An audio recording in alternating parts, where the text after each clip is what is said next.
How would it feel to have a thriving fitness business and have the freedom to enjoy life at the fullest? Well, that is exactly what the Trainer Revenue Multiplier Show is going to give you. My name is Mathew Park.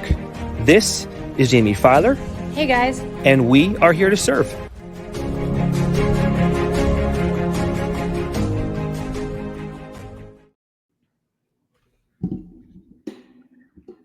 What's going on, everybody, and welcome to the Trainer Revenue Multiplier podcast. As always, I am your host, Jaime Filer, and I am joined by the other host, not even my co-host, Mathew Park, Professor Park, Politician Park. How are you doing, sir? Fantastic, Filer. I'm doing great. Great to see your smiling face on the call today. As always, you're running these amazing podcasts, and we get to brain dump and talk and strategize and have some fun, and maybe crack a couple of fun little stories in there as well to keep our listeners engaged. Always a pleasure, Jaime. Always a pleasure, champ. Amazing. So today's podcast episode is one, honestly, very near and dear to our hearts. And Mathew, right before this call, you're like, Jaime, we're going to use your business as an example. Is there anyone else you could think of in TRM that we can talk about? And the truth is, Mathew, TRM has its own ideal client that we try to attract. So we could use literally our own business model as an example of a target market and ideal client. So let's go back before we go forward. How come defining an ideal client matters for growth? You're firing a rifle as opposed to a shotgun with your business. I know it's kind of a little bit aggressive to say that, but it's the truth. And I think not to kind of put but put the story or the example back in what you've built with you and your business, Jaime, is you kept refining your market, your ideal client, almost year after year after year. And your growth kept growing and growing. So growth comes out of getting more clear, especially in a marketplace now with a lot of coaches, a lot of fitness trainers, a lot of people looking to get out of the big pot. But if we can go deep as opposed to wide, well, what comes when you go deep? You actually get more gold, more opportunity, more chance for you to have a better potential business value to serve those clients because you know them better. You know what their needs are better, and therefore the results can become better. That is an amazing answer and kind of segues into, how it influences marketing, sales, and service delivery. I think you answered it perfectly, but let's dive into each one of those three aspects specifically. How does it influence marketing? Well, how you speak and what you say brings forth who comes to your business. And again, I'll kind of pass over to how you talk about your ideal market, Jaime. Like you've really got specific in how you call out your audience, right? And it's phenomenal, but it also can be polarizing in a positive way because you're actually like really nailing into the people you want to bring into what your business is for Filer Fitness, you and Katie.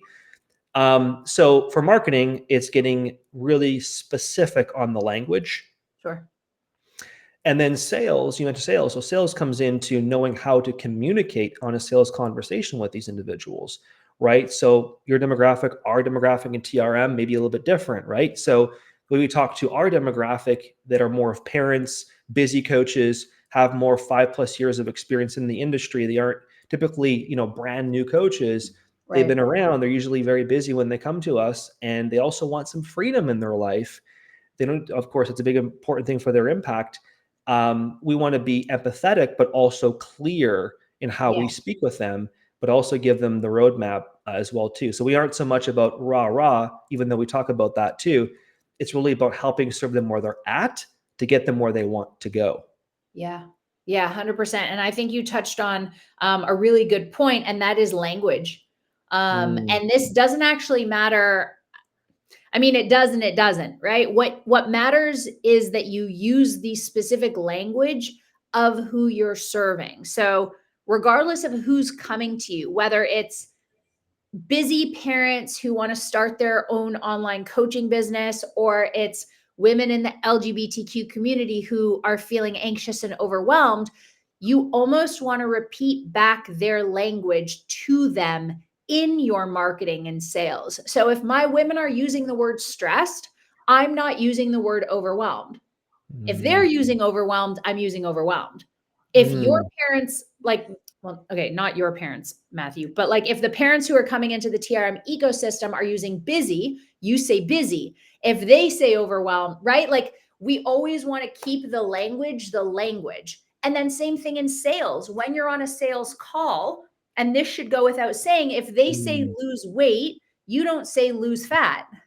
If they say gain muscle, you don't say get jacked. Like it all comes back to mirroring the same language. So this is number one, why we take notes on our call, but also why you mentioned using a rifle instead of a shotgun. Because when you say back to them what other people have said to you, it feels like you're talking directly at them. So it's as much for them to feel like the rifle is coming at them as it is for you to narrow your marketing with a rifle. That was great, Jaime. That was very, very good. Amazing. I'm absorbing that right now. It's absorbing that amazing little share, actually. It's like, well, let's translate it, because let's say that, you've crushed the marketing, you've crushed the sales, you've got the sale, you're now in the service delivery. How does knowing your market and understanding your ideal client affecting service delivery? oh, what a great question. So that's that customer journey. That's what how they're going to be onboarded, right? That's how they're going to go through your experience.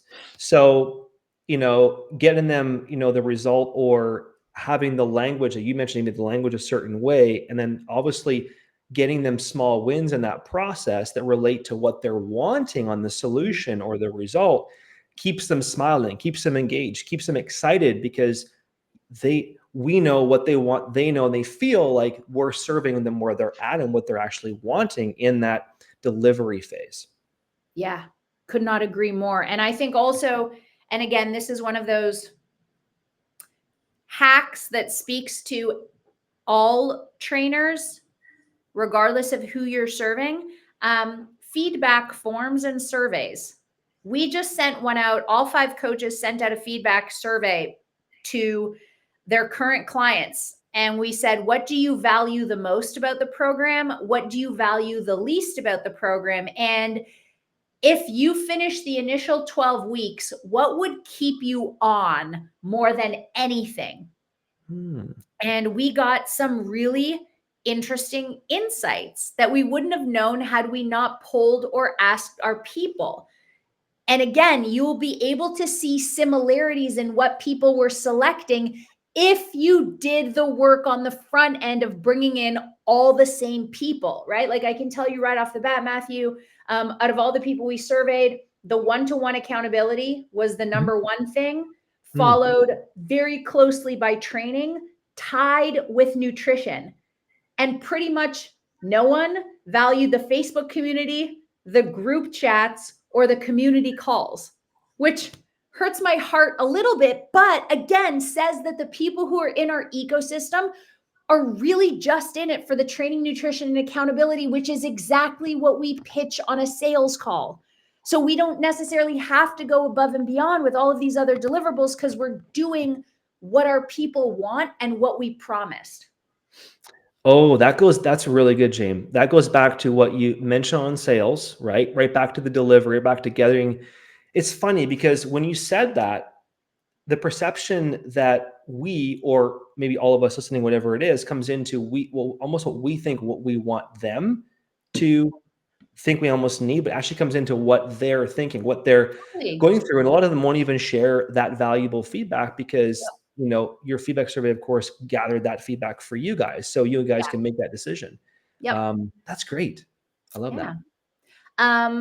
So, I mean, let's talk numbers. Let's talk nitty gritty. What are some examples, Mathew, of TRM clients that thrived after narrowing down their client focus? There is a client you might know, or even like an actual member of the team. Her name is Jaime Filer. You might actually have heard of her before. I'm the client. Yeah, I'm going to mention you because we're on this wonderful podcast together. I think Jamie is a good example because I still remember that Facebook post you did. I forget how long it was ago. It was probably I like 2 or know 3 the years. one. Yeah. Yes. It Yep. was like so like you shared an example of your social, why you niched down. You went Mm, to your, of course, your demographic, the yep. LGBTQ community, and how that already resulted in, some unfollows and some refollows and some DMing. All these kind of shift happened for you. Totally. And then somebody use an example because it really is a concrete, clear example of where it was then Yeah. to where it is now. And now, like, even if you still your social media now in the last, like, what, 5, 6 months, it has become even more direct in a good way because you're knowing and you're using the language you talked about of your demographic. So I'm going to use you, Filer. Okay. So if we're going, just so that you guys have context, I know that you hear from me every week, but you might, only recently have joined. So my business started with TRM. I wasn't with anyone prior to that. Mathew was the first call I ever made after I got my green card and started my business in January of 2019. And the truth is, we didn't quite have this module yet. There have been 24 iterations of TRM total. And boy, have we grown. But there wasn't really like an ideal client. Like, of course, Mathew's like, pick a person. And we're just like, yeah, sounds great. So mine started probably the same way a lot of yours have started. I was training men and women who wanted to lose fat and gain muscle, right? I was just doing it online. And then, after a couple of months, it didn't take me that long to figure out. I said, you know what, let's just stick to women. It's just easier. I don't pretend to understand the male anatomy. There just weren't a lot of men coming to me anyway. So why not? So now we're just talking to women who want to lose fat and gain muscle. And then it became, mostly LGBTQ women. And I have to say that ever since so we niched down once, right? Just women. Mhm. And that's kind of when I went from 5K to 15, Mhm. maybe 17 and a half K. Then Mhm. we went to the LGBTQ community. And Mhm. I swear I jumped to 20, 25K. Obviously over the course of a few months, but still, like, again, we're adding 10K with each adjective. And then it became the anxious LGBTQ community. And again, I can swear that within a couple of months, we went from 20K to 30K. Now, again, that also came because we hired an assistant coach. Like, obviously, other things were happening in the business, but there's no doubt in my mind it came as a function of adding these adjectives. And then finally, it became anxious LGBTQ women who wanted specifically to overcome overwhelm and reduce anxiety through fitness. So it was almost Mm. like losing weight and gaining muscle was no longer the priority. They By overcoming anxiety, it would allow them to do what they wanted with their body. So it was almost like a secondary intention or effect of our coaching program that they would get lean and strong. But Yeah. that wasn't the point anymore. And obviously, Mathew knows that my business does between 55 and 65K now. We've got 5 employees total. Like, again, systems have changed and optimization and scaling, but so have the adjectives we're using. So the word anxious, the word overwhelm, the word through fitness, really key words, Confidence. Jamie. Confidence, think Yep. confidence in there. And then you also have the inner outer strength program that you also have, correct? Right. So that's Right. that's our vehicle. That's our vehicle for Exactly. getting all of this stuff done. Right. So it kind of like rides into inner outer strength program for that specific language that Jamie Mm, is using with the business. And again, you kind of heard like her journey from men and women to LGBT, to community, and then of course getting into those specific words with that community, with your community, Jamie, and then building off of that yeah. to now the systems that went with that, with the team with it, went with that. It was a Correct. journey. It's been a 4.5 year Yep. process. But then you mentioned the 10K increase, over the months to come, of course, with that process. But how, some people almost think is that too specific, right? And you would answer it as, well, the numbers don't lie. Yeah. Yeah. Yeah. Agreed. I have a really good friend, Mathew, who lives in Toronto, and she only coaches perimenopausal women. So, perimenopause can start at any age, but typically we're looking at 39 to 50, 55 max, maybe let's say 35 to 55. And the main two problems she solves are doctors who don't believe that this is an actual problem that can be solved holistically rather than just assigning hormones, and people who tell them that they can't drink coffee on an empty stomach because it spikes their cortisol and messes with their hormones again. Like, those are her two, and obviously weight loss, right? So those are her three big pain points. And Mathew, I think it goes without saying, this woman charges $7.99 a month. Perimenopausal women, 3 very specific pain points. Your doctor doesn't believe you, you love coffee, and you have belly fat to lose because your hormones are out of whack. And again, some of you might be like, $7.99, what the hell? Is she a doctor? No, but she's had enough buy-in that like all of these women who have all of the same problem talk to each other about her. And now she's like the person that hops on the podcast and the person who speaks at bigger events and stuff like that. She became an authority in her niche. There it is. As you have in your niche. Totally. Right? Totally. Yeah. Yeah. I love that. So I guess, Mathew, the question is, how do you create a detailed profile of your ideal client? Let's talk practical. Because for me, it's kind of like, the truth is, over the course of 5 years, it shouldn't take anyone 5 years. Guys, we're trying to give you in 30 minutes what it took me and my business 5 years to get to. So if you want to get to 65K in 30 minutes, listen to these instructions. Don't let it take you 5 years. Detailed profile. So you addressed some pain points, Jaime, from your audience, right? So there's some pain points in there that are very specific. Yep. That is where I would recommend a coach would start, right? Yep. So obviously you got demographic, you figure your demographic, you narrowed that down. The psychographic area, which of course comes into lifestyle, of course, anxiety and stress. You mentioned about more anxiety-based and overwhelm-based than using the other word. And then behavioral traits, like, for example, you have this inner outer strength program. So, you've got these elements that, you just kind of gave this feedback survey result in the beginning of our call. And it's funny because what you thought maybe they needed, they actually weren't valuing as much as the other 3 services that you had. So we're leaning more towards the accountability and the one-on-one, which is more of like what they're buying into, what they're engaging into with you. Yeah. What is valuable for them. So a little bit not like nailed to the core, but it would come into pain points and then obviously come into the solution, which you mentioned through fitness for your demographic. So ours would come through, they want to attain freedom, right? And for our clients. So more time, more freedom. And it's funny because I thought it was more time, but it's not. Our clients want more freedom because freedom can mean different for everybody. But for coaches that are coming to us, they want them to take a vacation and not worry about, the business falling apart, right? Yeah. They want freedom to go in the evening with their kids and hang out at 5 or 4 p.m. and not be on their business till 9 o'clock at night. So it really comes into that aspect. What are some common mistakes? I think that's an important thing to address too, right? We talked about all the things you could do right and all the things that could go well, but what are mistakes coaches can make? Being very general.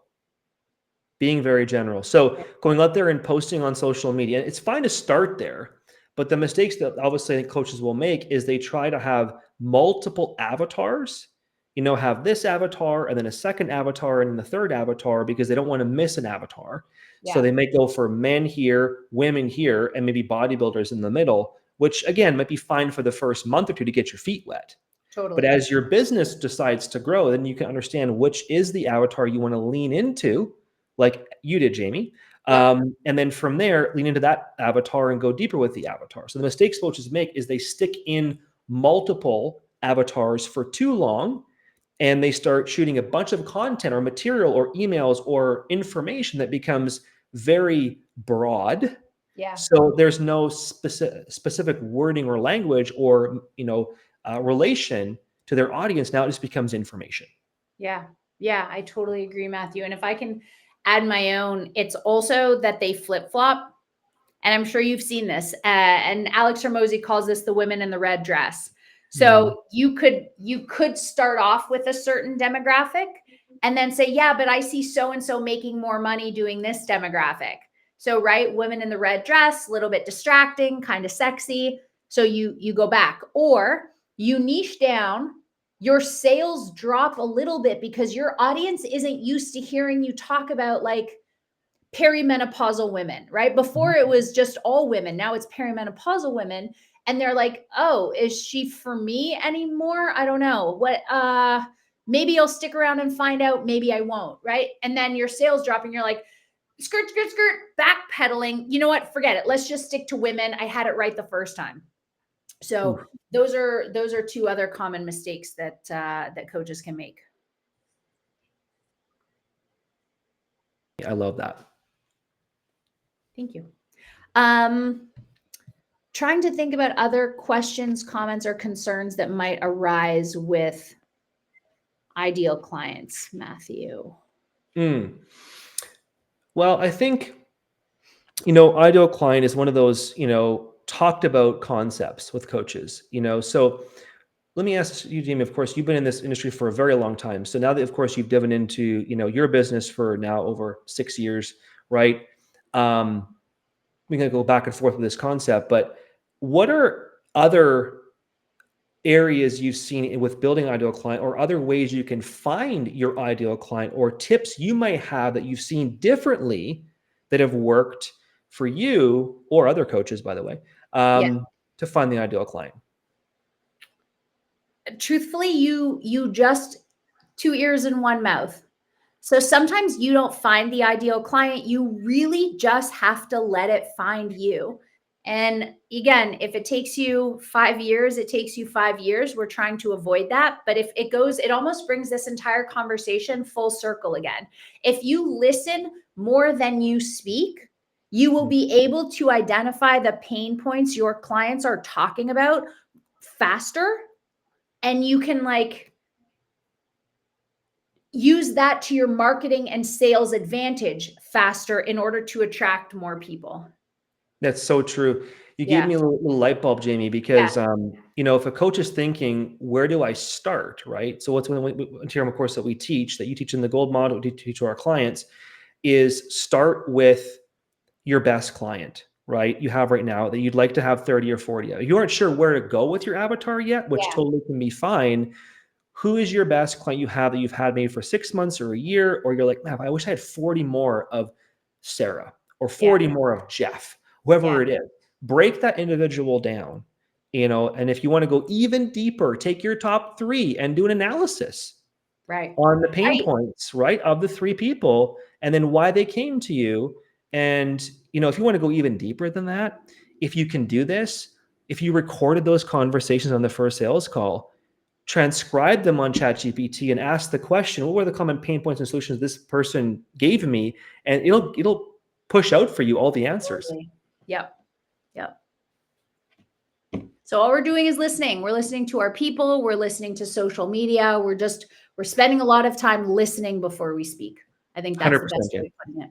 Amazing. 100%. Matthew, thank you so much for such an insightful, amazing discussion. As always, I think a lot of people got a lot of value. Again, guys, if you don't have at least 2 adjectives for your target market after this call, what are you doing? Just kidding. Join TRM.